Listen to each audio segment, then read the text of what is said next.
कहानी संग्रह मंत्र से अध्याय निमंत्रण। पंडित मोटेराम शास्त्री ने अंदर जाकर अपने विशाल उदार पर हाथ फेरते हुए यह पद पंचम स्वर में गाया। अजगर करे न चाकरी, पंछी करे न काम, दास मलूका कह गए सबके दाता राम। सोना ने प्रफुल्लित होकर पूछा, कोई मीठी ताजी खबर है क्या? शास्त्री जी ने पैंतरे बदल कर कहा, मार लिया आज। ऐसा ताक कर मारा कि चारों खाने चित्त, सारे घर के नेवता, सारे घर का। वह बढ़ बढ़कर हाथ मारूंगा कि देखने वाले दंग रह जाएंगे। उदार महाराज अभी से अधीर हो गए हैं। सोना, कहीं पहले की भांति अब की भी धोखा न हो, पक्का पोढ़ा कर लिया है ना? मोटेराम ने मूछें ऐंठते हुए कहा, ऐसा असगुन मुंह से न निकालो। बड़े जब तब के बाद यह शुभ दिन आया है, जो तैयारियां करनी हो कर लो। सोना, वह तो करूंगी ही, क्या इतना भी नहीं जानती? जन्म भर घास थोड़े ही खोदती रहूंगी, मगर है घर भर का भी ना। मोटेराम, अब और कैसे कहूँ, पूरे घर भर का है। इसका अर्थ समझ में ना आया हो तो मुझसे पूछो। विद्वानों की बात समझना सबका काम नहीं, मगर उनकी बात अभी समझ लें तो उनकी विद्वता का महत्व ही क्या रहे बताओ, क्या समझी? मैं इस समय बहुत ही सरल भाषा में बोल रहा हूँ, मगर तुम नहीं समझ सकी। बताओ, विद्वता किसे कहते हैं? महत्व ही का अर्थ बता दो। घर भर का निमंत्रण देना क्या दिल लगी है? हाँ, ऐसे अवसर पर विद्वान लोग राजनीति से काम लेते हैं और उसका वही आशय निकालते हैं जो अपने अनुकूल हो। मुरादापुर की रानी साहब 7 ब्राह्मणों की इच्छापूर्ण भोजन कराना चाहती हैं। कौन कौन महाशय मेरे साथ जाएंगे, यह निर्णय करना मेरा काम है। अलगूराम शास्त्री, बेनीराम शास्त्री, छेदीराम शास्त्री, भवानीराम शास्त्री, फेकूराम शास्त्री, मोटेराम शास्त्री आदि जब इतने आदमी अपने घर में ही हैं, तब बाहर कौन ब्राह्मणों को खोजने जाए? सोना, और 7वां कौन है? मोटे, बुद्धि दौड़ाओ। सोना, एक पत्तल घर लेते आना। मोटे, फिर वही बात कही जिसमें बदनामी हो। छी छी, पत्तल घर लाऊं? उस पत्तल में वह स्वाद कहाँ जो जजमान के घर पर बैठकर भोजन करने में है। सुनो, 7वें महाशय हैं पंडित सोनाराम शास्त्री। चलो, दिल लगी करते हो, भला मैं कैसे जाऊंगी? मोटे, ऐसे ही कठिन अवसरों पर तो विद्या की आवश्यकता पड़ती है। विद्वान आदमी अवसर को अपना सेवक बना लेता है और मूर्ख अपने भाग्य को रोता है। सोना देवी और सोनाराम शास्त्री में क्या अंतर है जानती हो? केवल परिधान का। परिधान का अर्थ समझती हो? परिधान यानी पहनावा। इसी साड़ी को मेरी तरह बांध लो और मेरी मिर्जाई पहन लो, ऊपर से चादर ओढ़ लो। पगड़ी मैं बांध दूंगा, फिर कौन पहचान सकता है कि तुम सोना राम हो या सोना देवी? सोना ने हंसकर कहा, मुझे तो लाज लगेगी। मोटा, तुम्हें करना ही क्या है, बातें तो हम करेंगे। सोना ने मन ही मन आने वाले पदार्थों का आनंद लेकर कहा, बड़ा मजा होगा। मोटे, बस अब विलंब ना करो, तैयारी करो, चलो। सोना, कितनी फंकी बना लूं? मोटे, यह मैं नहीं जानता, बस यही आदर सामने रखो कि अधिक से अधिक लाभ हो। सहसा सोना देवी को एक बात याद आ गई और बोली, अच्छा, इन बिच्छुओं को क्या करूंगी? मोटेराम ने त्योरी चढ़ाकर कहा, इन्हें उठाकर रख देना, और क्या करोगी? सोना, जी हाँ, क्यों नहीं, उतार कर रख क्यों न दूंगी। मोटे, तो क्या तुम्हारे बिछुए पहने से ही मैं जी रहा हूँ? जीता हूँ पौष्टिक पदार्थों के सेवन से, तुम्हारे बिछुओं के पुण्यों से नहीं जीता मैं। सोना, नहीं भाई, मैं बिच्छू नहीं उतारूंगी। मोटेराम ने सोचकर कहा, अच्छा, पहने चलो, कोई हानि नहीं, गोवर्धनधारी यह बाधा भी हर लेंगे। बस पाँव में बहुत से कपड़े लपेट लेना, मैं कह दूंगा कि इन पंडित जी को फील पाँव हो गया है। क्यों, कैसी सूझी? पंडिताइन ने पतिदेव को प्रशंसा सूचक नेत्रों से देखकर कहा, जन्म भर पढ़ा नहीं है। संध्या समय पंडित जी ने 5 पुत्रों को बुलाया और उपदेश देने लगे। पुत्रों, कोई काम करने से पहले खूब सोच समझ लेना चाहिए कि कैसा क्या होगा। मान लो रानी साहब ने तुम लोगों को पता ठिकाना पूछना शुरू कर दिया तो तुम लोग क्या उत्तर दोगे?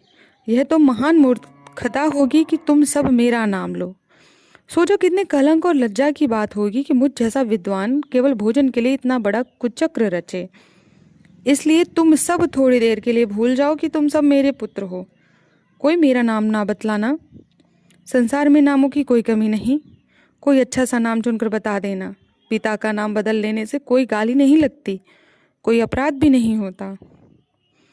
अलगू: अच्छा आप ही बता दीजिए। मोटे: अच्छी बात है, बहुत अच्छी बात है। हाँ, इतने महत्व का काम मुझे स्वयं करना चाहिए। अच्छा सुनो अलगूराम। अलगूराम के पिता का नाम है पंडित केशव पांडे, खूब याद कर लो।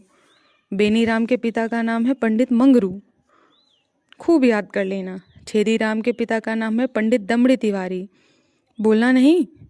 भवानी तुम गंगू पांडे बतलाना, खूब याद कर लो। अब रहे फेकूराम, तुम बेटा बतलाना सेतुराम पाठक हो गए ना सबके सब? हो गया सबका नामकरण? अच्छा, अब मैं परीक्षा लूँगा, होशियार रहना। बोलो अलगू, तुम्हारे पिता का नाम क्या है? अलगू: केशव पांडे। बेनीराम तुम बताओ? दमड़ी तिवारी। छेदी: यह तो मेरे पिता का नाम है। बेनी में तो भूल ही गया था। मोटे: भूल गए? पंडित के पुत्र होकर तुम एक नाम तक याद नहीं कर सकते? बड़े दुख की बात है। मुझे 5 नाम याद हैं और तुम्हें एक नाम तक याद नहीं। सुनो, तुम्हारे पिता का नाम है पंडित मंगरू ओझा। पंडित जी के लड़कों की परीक्षा लेना शुरू कर रहे थे कि उनके परम मित्र पंडित चिंतामणि ने द्वार पर आवाज दी। पंडित मोटेराम ऐसे घबराए कि सिर पैर की सुधि न रही। लड़कों को भगाना ही चाहते थे कि पंडित चिंतामणि अंदर चले आए। दोनों सज्जनों में बचपन से गाढ़ी मित्रता थी। दोनों बहुधा साथ साथ भोजन करने जाया करते थे और यदि पंडित मोटेराम अव्वल रहते तो पंडित चिंतामणि के द्वितीय पद में कोई बाधक ना हो सकता था। पर आज मोटेराम जी अपने मित्र को साथ ना ले जाना चाहते थे। उनको साथ ले जाना अपने घर वालों में से किसी एक को छोड़ देना था और इतना महान आत्मत्याग करने के लिए वो तैयार ना थे। चिंतामणि ने यह समारोह देखा तो प्रसन्न होकर बोले, क्यों भाई, अकेले ही? मालूम होता है आज कहीं गहरी हाथ मारा है। मोटेराम ने मुंह लटका कर कहा, कैसी बात करते हो मित्र, ऐसा तो कभी हुआ ही नहीं कि मुझे कोई अवसर मिला हो और मैंने तुम्हें सूचना ना दी हो। कदाचित कुछ समय ही बदल गया या किसी ग्रह का फेर है, कोई झूठ को भी नहीं बुलाता। पंडित चिंतामणि ने अविश्वास के भाव से कहा, कोई न कोई बात तो मित्र अवश्य है, नहीं तो ये बालक क्यों जमा है?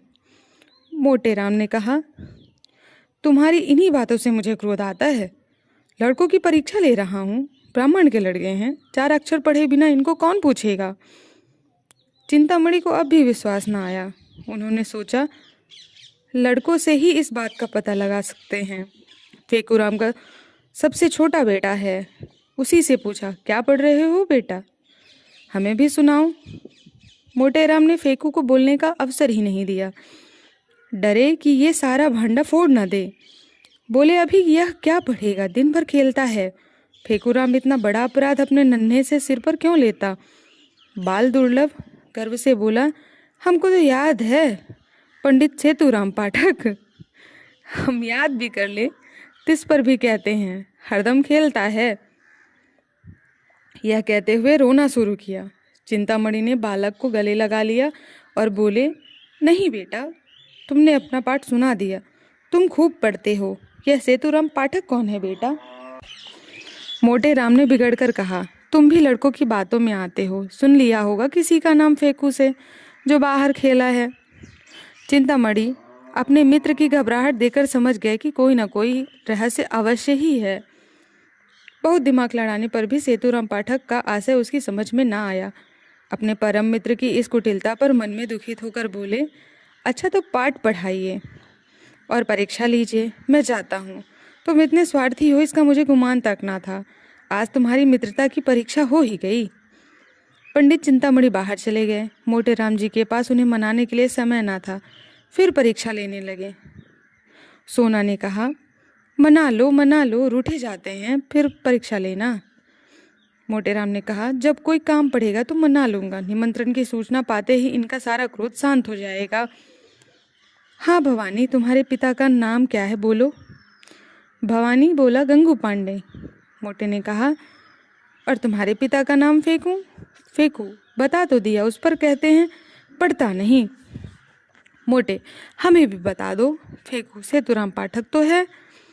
मोटू ने कहा, बहुत ठीक, हमारा लड़का बड़ा राजा है। आज तुम्हें मैं अपने साथ बैठाऊंगा और सबसे अच्छा माल तुम्हें ही खिलाऊंगा। सोना, हमें भी कोई नाम बता दो। मोटे राम ने रसिकता से मुस्कुराकर कहा, तुम्हारा नाम है पंडित मोहन स्वरूप सकुल। सोना देवी ने लजाकर सिर झुका लिया। सोना देवी तो लड़कों के कपड़े पहनने लगी। उधर फेंकू आनंद की उमंग में घर से बाहर निकला।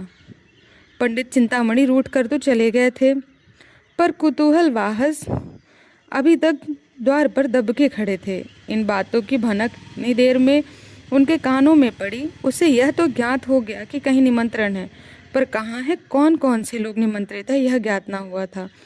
इतने में फेंकू बाहर निकला तो उन्होंने उसे गोद में बिठा लिया और बोले, कहाँ निपटा है बेटा? अपनी जान में तो उन्होंने बहुत धीरे पूछा था, पर ना जाने कैसे पंडित मोटे राम के कान में भनक पड़ गई। तुरंत बाहर निकल आया और देखा चिंतामणि जी फेंकू को अपने गोद में लिए कुछ पूछ रहे थे। लपक कर लड़के का हाथ पकड़ लिया और चाहा कि उसे अपने मित्र की गोद से छीन ले, मगर चिंतामणि जी को भी अपने प्रश्न का उत्तर नहीं मिला था। अतएव उन्होंने लड़के का हाथ छुड़ाकर उसे लिए हुए अपने घर की ओर भागे। मोटे राम भी यह कहते हुए उसके पीछे दौड़े, उसे क्यों लिए जाते हो? धूर्त कहीं के दोस्त चिंतामणि, मैं कह देता हूँ, इसका नतीजा अच्छा ना होगा। फिर कभी किसी निमंत्रण में मैं तुम्हें ले नहीं जाऊँगा। यदि भला चाहते हो तो उसे उतार दो। मगर चिंतामणि ने एक ना सुनी, भागते ही चले गए। उनकी देह अभी संभाल के बाहर ना हुई थी। दौड़ते हुए मोटे राम ने बच्चे को पकड़ना चाहा, मगर दुरुस्त हो गए। भैंस की भांति हाँफते हुए और नाना प्रकार के विशेषणों का प्रयोग करते हुए दुल की चाल से चलते जाते, और यद्यपि प्रतिक्षण और अंतर बढ़ता जाता था और पीछा न छोड़ते थे। अच्छी घुड़दौड़ थी। नगर के दो महात्मा दौड़ते हुए ऐसे जान पड़ते थे मानो दो गैंडे चिड़िया घर से बाहर आए हों। सैकड़ों आदमी तमाशा देखने लगे। कितने ही बालक उसके पीछे तालियां बजाते हुए दौड़े।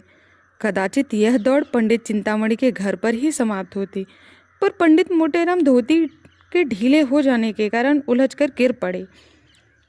चिंतामणि ने पीछे फिरकर यह दृश्य देखा तो रुक गए और फेंकू राम से पूछा, क्यों बेटा, कहाँ निपटा है? फेंकू, बता दें तो हमें मिठाई दोगे ना? चिंतामणि, हाँ दूंगा, बताओ। फेंकू, रानी के यहाँ। चिंतार, कहाँ की रानी? फेंकू, यह मैं नहीं जानता, कोई बड़ी रानी है। नगर में कई बड़ी बड़ी रानियां थीं। पंडित जी ने सोचा सभी रानियों के द्वार पर चक्कर लगाऊंगा। जहाँ भोज होगा वहाँ कुछ भीड़ भाड़ तो होगी ही, पता चल ही जाएगा। यह निश्चय कहकर वे लौट पड़े। सहानुभूति प्रकट करने में अब वो कोई बाधा न थी। मोटे राम जी के पास आए तो देखा कि वे पड़े पड़े करा रहे हैं, उठने का नाम ही नहीं ले रहे। घबरा कर पूछा, गिर कैसे पड़े मित्र? यहाँ कहीं गड्ढा भी तो नहीं है? मोटे राम, तुमसे क्या मतलब? तुम लड़के को ले आओ, जो कुछ पूछना चाहो पूछो। चिंतामणि, मैं यह कपट व्यवहार नहीं करता, दिल लगी की थी, तुम बुरा मान गए। ले उठ तो बैठ राम का नाम लेके। मैं सच कहता हूँ, मैंने कुछ नहीं पूछा। मोटा, चल झूठा। चिंतामणि, जनेऊ हाथ में लेकर कहता हूँ। मोटे राम, तुम्हारी शपथ का कोई विश्वास नहीं। चिंतामणि, तुम मुझे इतना दूर समझते हो? मोटे राम, इससे कहीं अधिक। तुम गंगा में डूब कर भी शपथ खाओ ना तो भी मुझे विश्वास ना आए। चिंतामणि, दूसरा यह बात कहता तो मुँह उखाड़ लेता। मोटे राम, तो फिर आओ। चिंतामणि, पहले पंडिताइन से पूछाओ। मोटे राम यह व्यंग सह न सके, चट उठ बैठे और पंडित चिंतामणि का हाथ पकड़ लिया। दोनों मित्रों में मल्ल युद्ध होने लगा। दोनों हनुमान जी की स्तुति कर रहे थे और इतने जोर जोर से गरज कर कि मानो सिंह दहाड़ रहा हो। बस ऐसे जान पड़ता मानो दो पीपे आपस में टकरा रहे हों। मोटे राम, महाबली विक्रम बजरंगी। चिंतामणि, तो पिशाच निकट नहीं आवे। मोटे, जय जय जय हनुमान गोसाई। चिंतामणि कहते हैं, प्रभु रखिए लाज हमारी। मोटे बिगड़ कर, यह हनुमान चालीसा में नहीं है। चिंता, यह हमने स्वयं रचा है। क्या तुम्हारी तरह यह रटत विद्या है, जितना कहो उतना रच दे? मोटेराम: अबे हमने रचने पर आए ना तो एक दिन में 1 लाख स्तुतियाँ रच डालें, किंतु इतना अवकाश किसे है? दोनों महात्मा अलग होकर खड़े अपनी अपनी रचना कौशल की डींगे मार रहे थे। मल्ल युद्ध शास्त्रार्थ का रूप धारण करने लगा, जो विद्वानों के लिए उचित है। इतने में किसी ने चिंतामणि के घर जाकर कह दिया कि पंडित मोटेराम और चिंतामणि जी में बड़ी लड़ाई हो रही है। चिंतामणि जी 3 महिलाओं के स्वामी थे, कुलीन ब्राह्मण थे, पूरे 20 बिस्वे। उस पर विद्वान जी भी उच्च कोटि के, दूर दूर तक जजमानी थे। ऐसे पुरुष को सब अधिकार है। कन्या के साथ साथ जब प्रचुर दक्षिणा भी मिलती है तो तब कैसे इनकार किया जाए? इन तीनों महिलाओं का सारे मोहल्ले में आतंक छाया हुआ था। पंडित जी के उनके नाम बहुत सी रसील रखे थे। बड़ी स्त्री को अमृति, मछली को गुलाब जामुन और छोटी को मोहन भोग कहते थे। पर मोहल्ले वालों के लिए तीनों महिलाएं त्रैताप से कम न थीं। घर में नित्य आंसुओं की नदी बहती रहती। खून की नदी तो पंडित जी ने भी कभी कभी नहीं बहाई, अधिक से अधिक शब्दों की ही नदी बहाई थी। पर मजाल न थी कि बाहर का आदमी किसी को कुछ कह जाए। संकट के समय तीनों एक हो जाती। यह पंडित जी के नीति चातुर्य का सफल था। जो ही खराब होने की खबर मिली कि पंडित चिंतामणि पर संकट पड़ा है, तीनों त्रिदोष की भांति कुपित होकर घर से निकली, और उनमें जो अन्य दोनों जैसी मोटी नहीं थी, सबसे पहले समरभूमि में जा पहुंची। पंडित मोटेराम जी ने उसे आते देख तो समझ गए कि अब कुशल नहीं। अपना हाथ छुड़ाकर बगट्टू भागे, पीछे फिरकर भी ना देखा। चिंतामणि जी ने बहुत ललकारा, पर मोटेराम के कदम रुके नहीं। चिंतामणि: अजी भागे क्यों? ठहरो, कुछ मजा तो चखते जाओ। मोटे: मैं हार गया भाई, हार गया। चिंतामणि: अभी कुछ दक्षिणा भी तो लेते जाओ। मोटेराम ने भागते हुए कहा, दया करो भाई, दया करो मुझ पर। 8 बजते बजते पंडित मोटेराम ने स्नान और पूजा करके कहा, अब अविलंब नहीं करना चाहिए। फंकी तैयार है ना? सोना: फंकी लिए तो कब से बैठी हूँ, तुम्हें जैसे किसी की बात की सुध ही नहीं। रात को कौन देखता है कि कितनी देर तक पूजा करते हो? मोटे: मैं तुमसे 1 नहीं 1000 बार कह चुका हूँ कि मेरे कामों में मत बोला करो। तुम नहीं समझ सकती कि मैं इतना विलंब क्यों किया। तुम्हें ईश्वर ने इतनी बुद्धि नहीं दी। जल्दी जाने से अपमान होता है। यजमान समझता है कि लोभी है, भुक्कड़ है, इसलिए चतुर लोग विलंब जाया करते हैं, जिसमें यजमान समझे कि पंडित जी को इसकी सुध ही नहीं, भूल गए होंगे, बुलाने को आदमी भेजे। इस प्रकार में जो मान महत्व है वह मरभुखों की तरह जाने में नहीं। मैं बुलाने की प्रतीक्षा कर रहा हूँ, कोई ना कोई आता ही होगा। लाओ थोड़ी फंकी, बालकों को भी खिला दी है ना? सोना: उन्हें तो मैंने सांझ को ही खिला दी थी। मोटेराम: कोई सोया तो नहीं? सोना: आज भला कौन सो सकता है, सब भूख भूख चिल्ला रहे थे तो मैंने 1 पैसा का चबेना मंगवा दिया। सब के सब ऊपर बैठकर खा रहे हैं, सुनते ही नहीं, मारपीट हो रही है। मोटेराम ने दांत पीसकर कहा, जी चाहता है कि तुम्हारी गर्दन पकड़कर ऐंठ दूं। भला इस पर इस समय चबेना मंगाने का क्या काम? चबेना खा लेंगे तो क्या तुम्हारा सिर खाएंगे? छी छी, जरा भी बुद्धि नहीं तुम्हें सोना देवी। सोना ने अपराध स्वीकार करते हुए कहा, हाँ भूल तो हुई, पर सबके सब इतना कोलाहल मचाए हुए थे कि सुना ही नहीं जाता था। मोटे: रोते ही थे ना, रोने देती। रोने से उनका पेट ना भरता, बल्कि भूख खुल जाती। सहसा एक आदमी ने बाहर से आवाज़ दी, पंडित जी, महारानी बुला रही हैं और लोगों को लेकर जल्दी चलो। पंडित जी ने पत्नी की ओर गर्व से देखकर कहा, देखो इसे निमंत्रण कहते हैं, अब तैयारी करनी चाहिए। बाहर आकर पंडित जी ने उस आदमी से कहा, तुम एक क्षण और ना आते तो मैं कथा सुनाने चला जाता, मुझे बिल्कुल याद न थी। चलो बहुत शीघ्र आते हैं। 9 बजते बजते पंडित मोटेराम बाल गोपाल सहित रानी साहब के द्वार पर जा पहुँचे। रानी बड़ी विशालकाय एवं तेजस्विनी महिला थी। इस समय वे कार चौबीदार तकिया लगाए हुए तख्त पर बैठी हुई थी। 2 आदमी हाथ पीछे बांधे खड़े हुए थे। बिजली का पंखा चल रहा था। पंडित जी देखते ही रानी ने तख्त से उठकर चरण स्पर्श किया और इस बालक मंडली को देखकर मुस्कुराती हुई बोली, इन बच्चों को अब कहाँ से पकड़ लाएं? मोटेराम ने कहा, करता क्या, सारा नगर छान मारा, किसी पंडित ने आना स्वीकार न किया। कोई किसी के यहाँ निमंत्रित है तो कोई किसी के यहाँ। तब तो मैं यहाँ बहुत चकराया, अंत में मैंने उनसे कहा, अच्छा आप ही नहीं चलते तो हर इच्छा, लेकिन ऐसा कीजिए कि मुझे लज्जित ना होना पड़े। तब जबरदस्ती प्रत्येक घर से जो बालक मिला उसे पकड़ लाना पड़ा। क्यों फेकूराम, तुम्हारे पिताजी का नाम क्या है? फेकूराम ने गर्व से कहा, पंडित सेतुराम पाठक। रानी ने कहा, बालक तो बड़ा होनहार है। और बालकों को भी उत्कंठा हो रही थी कि हमारी भी परीक्षा ली जाए, लेकिन जब पंडित जी ने उनसे कोई प्रश्न न किया और उधर रानी ने फेकूराम की प्रशंसा कर दी, तब वे अधीर उठे। भवानी बोला, मेरे पिता का नाम पंडित गंगू पांडे है। छेदी बोला, मेरे पिता का नाम दमड़ी तिवारी। बेनीराम ने कहा, मेरे पिता का नाम पंडित मंगरू ओझा। अलगूराम समझदार था, चुपचाप खड़ा रहा। रानी ने उनसे पूछा, तुम्हारे पिता का क्या नाम है? अलगूराम इस वक्त पिता की निर्दिष्ट नाम याद न कराया। यही सूझा कि कोई और नाम ले। हतबुद्धि सा खड़ा रहा। पंडित मोटेराम ने जब उसकी ओर दांत पीस के देखा, तब रहा सफसा हवास भी चला गया। फेकूराम ने कहा, हम बता दें, भैया भूल गए हैं। रानी ने आश्चर्य से पूछा, क्या अपने पिता का नाम भी कोई भूल सकता है भला? यह तो विचित्र बात देखी। मोटेराम ने अलगू के पास जाकर कहा, क से है। अलगूराम बोल उठा, केशव पांडे। रानी, तो अब तक क्यों चुप थे? मोटेराम, कुछ ऊंचा सुनता है सरकार। रानी, मैंने सामान तो बहुत सा मंगवाया है, सब खराब होगा, लड़के क्या खाएंगे? मोटेराम, सरकार इन्हें बालक ना समझे, इनमें जो सबसे छोटा है यह 2 पत्तल खाकर उठेगा। जब सामने पत्तलें पड़ गईं और भंडारी चांदी की थाली में से एक उत्तम पदार्थ ला लाकर परोसने लगा, तब पंडित मोटेराम जी की आंखें खुली रह गईं। उन्हें आए दिन निमंत्रण मिलते रहते थे, पर ऐसे अनुपम पदार्थ कभी सामने न आए। घी की ऐसी सूंधी सुगंध उन्हें कभी न मिली थी। प्रत्येक वस्तु से केवड़े और गुलाब की लपटें रही थी। घी टपक रहा था। पंडित जी ने सोचा, ऐसे पदार्थ से कभी पेट भर सकता है? मानो खा जाऊं, फिर भी खाने को जी चाहे। देवतागण इनसे उत्तम और कौन से पदार्थ खाते होंगे? इनसे उत्तम पदार्थों की तो कल्पना भी नहीं हो सकती।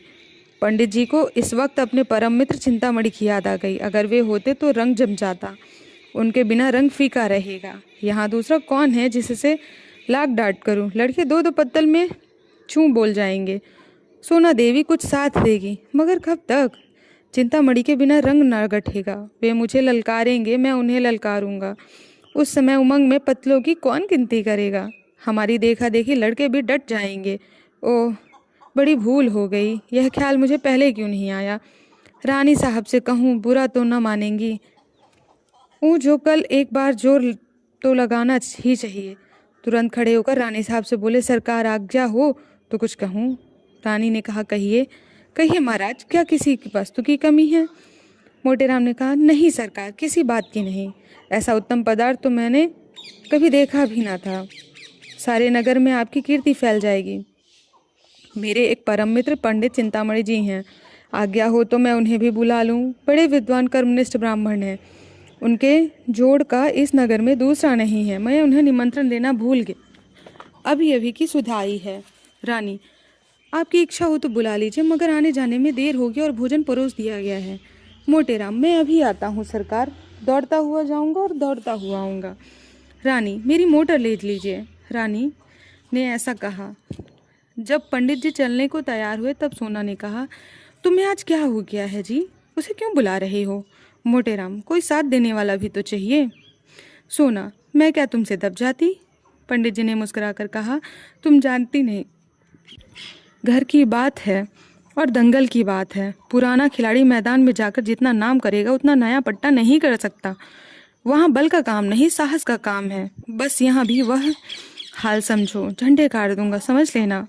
सोना, कहीं लड़के सो जाएं तो? मोटेराम, और भूख खुल जाएगी, जगा दो, मैं जगा लूँगा। सोना, देख लेना, आज वह तुम्हें पछाड़ेगा, उसके पेट में तो शनिचर है। मोटेराम, बुद्ध की सर्वत्र प्रधानता रहती है।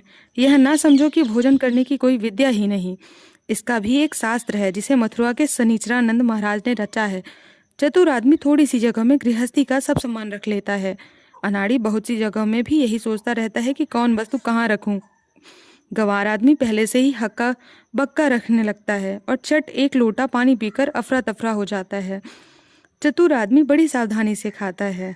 उसको कर उतारने के लिए पानी की आवश्यकता नहीं पड़ती। देर तक भोजन करते रहने से वह सुपाच्य भी हो जाता है। चिंतामणि मेरे सामने क्या ठहरेगा। चिंतामणि जी अपने आंगन में उदास बैठे हुए थे। जिस प्राणी को वह अपना परम हितैषी समझते थे, जिसके लिए वे अपने प्राण तक देने को तैयार रहते थे, उसी ने आज उनके साथ बेवफाई की। बेवफाई ही नहीं, उन्हें उठा करके दे मारा। पंडित मोटेराम के घर से तो कुछ जाता ना था। अगर वे चिंतामणि जी को साथ ले जाते तो क्या रानी साहब उन्हें धुतकार देती? स्वार्थ के आगे कौन किसको पूछता है। उन अमूल पदार्थों की कल्पना करके चिंतामणि के मुंह से लार टपक पड़ी। अब सामने पत्तल आ गई होगी। अब थालों में अमृतियां ले भंडारी जी होंगे। ओहो, कितनी सुंदर कोमल कुरकुरी रसीली अमृतियां होंगी। बेसन के लड्डू भी आए होंगे। ओहो, कितने अच्छे मेवे होंगे। घी से तरातर लड्डू होंगे। मुंह में रखते ही रखते घुल जाते होंगे। जीभ भी न डुलानी पड़ती होगी। आहा, अब मोहन भोग भी आया होगा। हाय रे दुर्भाग्य, मैं यहाँ सब बड़े बड़े सड़ रहा हूँ और वहाँ यह बाहर बड़े निर्दयी होकर मोटेराम तुम अकेले चले गए।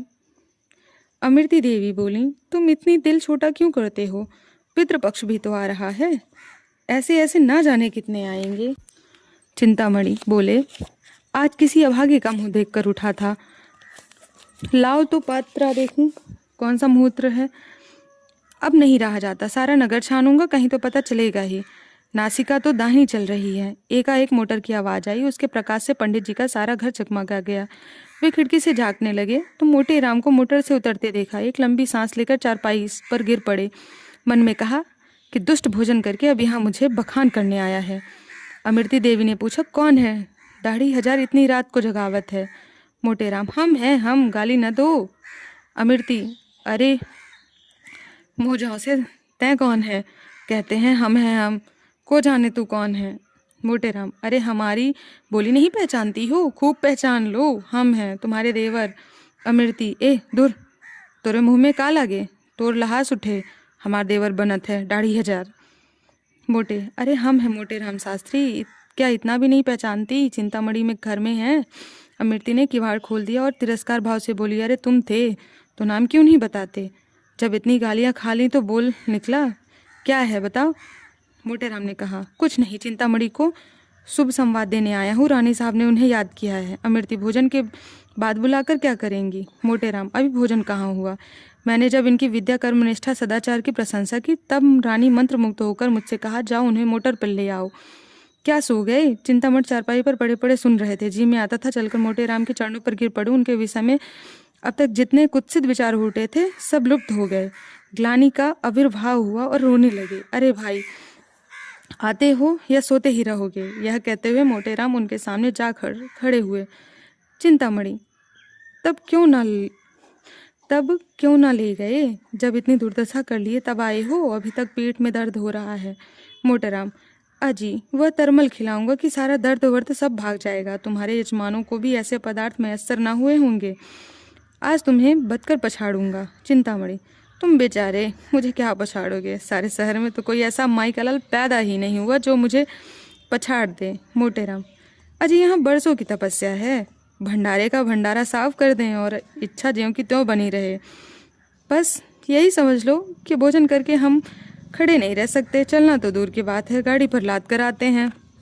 चिंतामणि, तो यह कौन बड़ी बात है, यहाँ टिकटी पर उठा कर ले जाएंगे।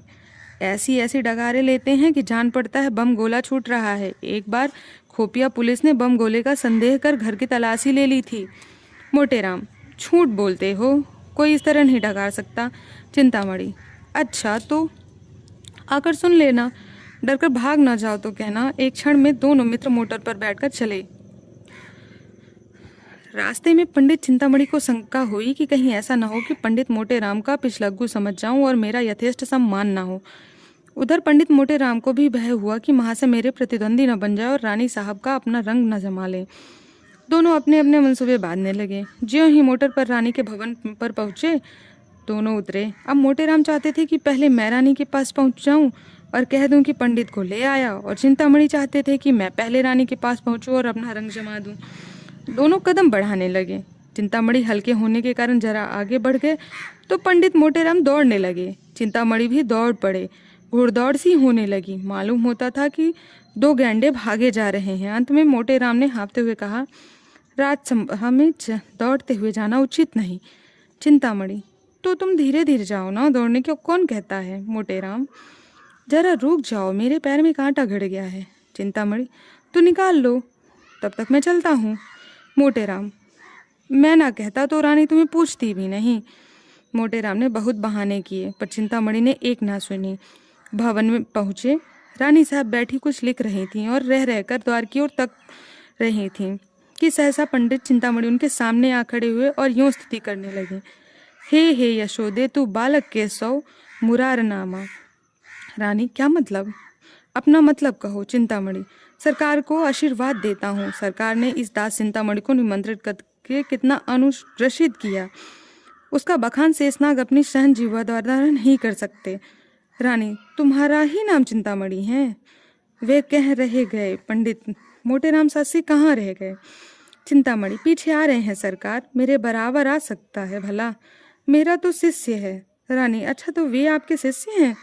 चिंतामणि, मैं अपने मुंह से अपनी बड़ाई नहीं करना चाहता सरकार, विद्वानों को नम्र होना चाहिए, पर जो यथार्थ है वह तो संसार जानता है। सरकार, मैं किसी से वाद विवाद नहीं करता, यह मेरा अनुशीलन अभिष्ट नहीं है। मेरे शिष्य कि बहुधा मेरे गुरु बन जाते हैं, पर मैं किसी से कुछ नहीं कहता, जो सत्य है वह सब जानते हैं। इतने में पंडित मोटे राम भी गिरते पड़ते हाँफते हुए दौड़ पहुंचे। यह देखकर चिंतामणि भद्रता और सभ्यता की मूर्ति बने खड़े हुए हैं। वे देवोपम शांति के साथ खड़े हो गए। रानी, पंडित चिंतामणि बड़े साधु प्रकृति के विद्वान हैं, आप उनके शिष्य हैं, फिर भी वे आपको अपना शिष्य नहीं कहते। मोटे राम, सरकार, मैं इनका दासानुदास हूँ। चिंतामणि, जगत तारिणी, मैं इनका चरण रज हूँ। मोटे, रिपुदल संहारिणी, मैं इनके द्वार का कुकर हूँ। रानी, आप दोनों सज्जन पूज्य हैं, एक से एक बढ़े हुए, चलिए भोजन करिए। सोना रानी बैठी पंडित मोटे राम की राह देख रही थी। पति की इस मित्र भक्ति पर उन्हें क्रोध हुआ। बड़े लड़कों के विषय में तो कोई चिंता न थी, लेकिन छोटे बच्चों को वे सो जाने का भय था। उन्हें किस्से कहानियां सुनाकर बहला रही थी कि भंडारी ने आकर कहा, महाराज चलो। दोनों पंडित जी आसन कर बैठ गए। फिर क्या था, बच्चे कूद कूद कर भोजनशाला में जा पहुंचे। देखा तो दोनों पंडित दो वीरों की भांति आमने सामने डटे हुए हैं। दोनों अपना अपना पुरुषार्थ दिखाने के लिए अधीर हो रहे थे। चिंतामणि, भंडारी जी, तुम परोसने में बड़ा विलंब करते हो, क्या भीतर जाकर सोने लगते हो? भंडारी, चुपाई मारे बैठो, जौन कुछ होई सब आ जाई, घबराए नहीं हो, तुम्हारे सिवाय और कोई जवैया नहीं है। मोटे राम, भैया भोजन करने के पहले कुछ देर सुगंध का स्वाद भी तो लो। चिंतामणि, अजी सुगंध गया चूल्हे में, सुगंध देवता लोग लेते हैं, अपने लोग तो भोजन करते हैं। मोटे राम, अच्छा बताओ पहले किस चीज पर हाथ फेरोगे? चिंतामणि, मैं जाता हूँ, भीतर मैं सब चीजें एक साथ लिए आता हूँ। मोटे राम, धीरज रखो भैया, सब पदार्थों को आ जाने दो, ठाकुर जी को भोग भी तो लगा लो। चिंतामणि, तो बैठे क्यों हो, तब तक भोग ही लगाओ, एक बाधा तो मिटे, नहीं तो लाओ मैं चटपट भोग लगा दूं, व्यर्थ देर करोगे। इतने में रानी आ गई। चिंतामणि सावधान हो गए, रामायण की चौपाइयों का पाठ करने लगे। पंडित मोटे राम ने देखा कि चिंतामणि का रंग जमता जाता है, तो वे भी अपनी विद्वता प्रकट करने को व्याकुल हो गए। बहुत दिमाग लड़ाया, पर कोई श्लोक और कोई मंत्र याद नहीं आया और ना ही कोई कविता। तभी उन्होंने सीधे साधे राम नाम का पाठ आरंभ कर दिया। इतने ही ऊंचे स्वर में जप करना शुरू किया कि चिंतामणि को भी अपना स्वर ऊंचा करना पड़ा। मोटे राम और जोर जोर से गरजने लगे। इतने में भंडारी ने कहा, महाराज अब भोग लगाइए।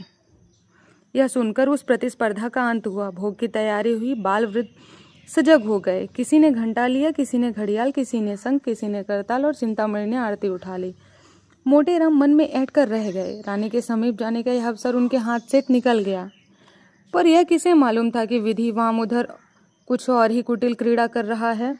आरती समाप्त हो गई थी। भोजन शुरू होने को ही था कि एक कुत्ता न जाने किधर से आ निकला। पंडित चिंतामणि के हाथ से लड्डू थाल में गिर पड़ा। पंडित मोटेराम अचकचा कर रह गए। सर्वनाश! चिंतामणि ने मोटेराम से इशारे में कहा, अब क्या कहते हो मित्र, कोई उपाय निकालो, यहाँ तो कमर टूट गई। मोटेराम ने लंबी सांस खींचकर कहा, अब क्या हो सकता है, यह ससुर आया किधर से? रानी पास ही खड़ी थी। उन्होंने कहा, अरे कुत्ता किधर से आ गया? यह रोज बंधा रहता था, आज कैसे छूट गया? अब तो रसोई भ्रष्ट हो गई। चिंता सरकार आचार्यों ने इस विषय में मोटे कोई हर्ज नहीं सरकार, कोई हर्ज नहीं। सोना भाग्य फूट गया। जोहत जोहत आधी रात बीत गई, तभी विपत्ति फाट पड़ी। चिंतामणि सरकार स्वान के मुख में अमृत। मोटेराम अब तो आज्ञा हो तो चलें। रानी हाँ और क्या, मुझे बड़ा दुख है कि इस कुत्ते ने आज इतना बड़ा अनर्थ कर डाला। तुम बड़े गुस्ताख हो गए हो टॉमी। भंडारी ने पत्तल उठाकर मेहतर को दे दिया। चिंतामणि सोना से छाती फटी जाती है। सोना को बालकों पर दया आई। बेचारे इतनी देर से देवों में धैर्य से बैठे थे, बस चलता तो कुत्ते का गला काट देती। बोली, लड़कन का तो दोष नहीं परत है, इन्हें काहे नहीं खवाए देत को। चिंतामणि मोटेराम महादुष्ट हैं, इसकी बुद्धि भ्रष्ट हो गई है। सोना देवी ऐसे तो बड़े विद्वान बनते हैं, अब काहे नहीं बोलत? मुंह में दही जम गई है, जीभें नहीं खुलत। चिंतामणि सत्य कहता है। सत्य कहूँ तो रानी को चकमा दे देता। उस दुष्ट के मारे सब खेल बिगड़ गया, सारी अभिलाषाएं मन में रह गईं। ऐसे पदार्थ अब कहाँ मिल सकते हैं? सोना देवी सारी मनसुई निकल गई, घर ही में गर्जे के शेर हैं। रानी ने भंडारी को बुलाकर कहा, इतने छोटे 3 बच्चे को खिला दो, ये बेचारे क्यों भूख से मरे। क्यों फेंकू, मिठाई खाओगे? फेंकू इसलिए तो आए हैं। रानी कितनी मिठाई खाओगे? फेंकू बहुत सी। रानी अच्छी बात है, जितनी खाओ उतनी मिलेगी, पर जो मैं बात पूछूं वह बतानी पड़ेगी। फेंकू हाँ बताऊंगा, पूछिए। रानी झूठ बोले तो 1 मिठाई न मिलेगी, समझ गए? फेंकू मत दीजिएगा, मैं झूठ नहीं बोलूँगा। अपने पिता का नाम बताओ, रानी ने पूछा। बालकों के हरदम सब बातें स्मरण नहीं रहती, उसने तो आते ही आते बता दिया था। रानी मैं फिर पूछती हूँ, इसमें आपकी क्या हानि है? चिंतामणि नाम पूछने में कोई हर्ज नहीं। मोटेराम तुम चुप रहो चिंतामणि, नहीं तो ठीक न होगा। मेरे क्रोध को अभी तुम नहीं जानते हो, दबा बैठूंगा तो रोते भागोगे। रानी आप तो व्यर्थ में इतना क्रोध कर रहे हैं। बोलो फेकुराम, चुप क्यों हो? फिर मिठाई न पाओगे। चिंतामणि महारानी इतनी दया दृष्टि तुम्हारे ऊपर है, बता दो बेटा। मोटे चिंतामणि जी मैं देख रहा हूँ कि तुम्हारे आए अधीन आए हैं, वह नहीं बताता तुम्हारा साझा आए, वहाँ से खड़े खैर क्यों बन रहे हो? सोना देवी अरे हाँ, लड़कन से ई सब पवारा से का मतलब? तुमका धर्म परे मिठाई देव, ना धर्म परे ना देव। ई का बाप का नाम बताओ तब मिठाई देव। फेकुराम ने धीरे से कोई नाम लिया, पर पंडित जी ने इसे इतने जोर से डांटा कि उसकी आधी बात मुंह में रह गई।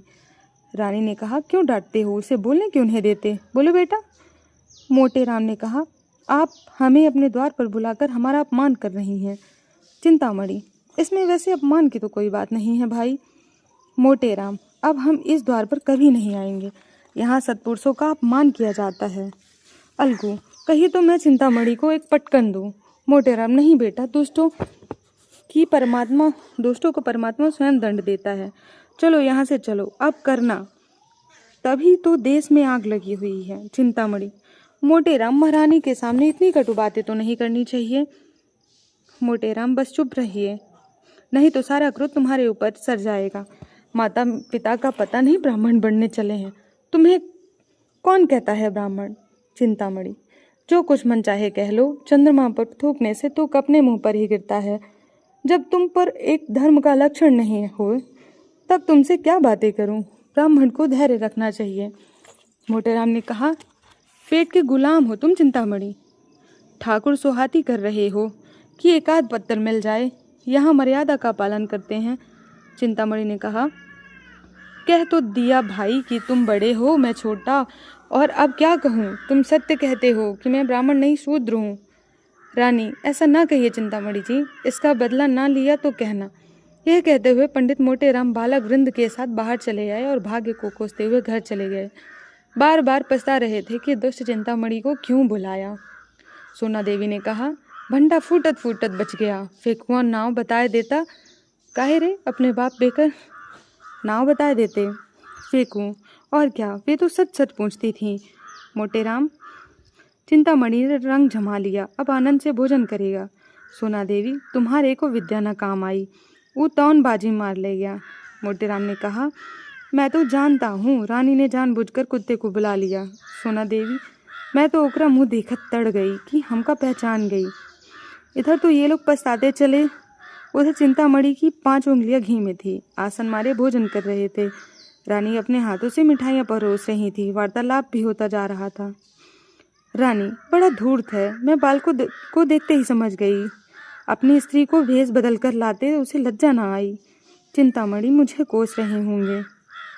रानी, मुझसे उड़ने चला था, मैंने भी कहा था, बच्चा तुमको ऐसी शिक्षा दूंगी कि उम्र भर याद करोगे। टॉमी को बुला लिया। चिंता सरकार की बुद्धि को धन्य है।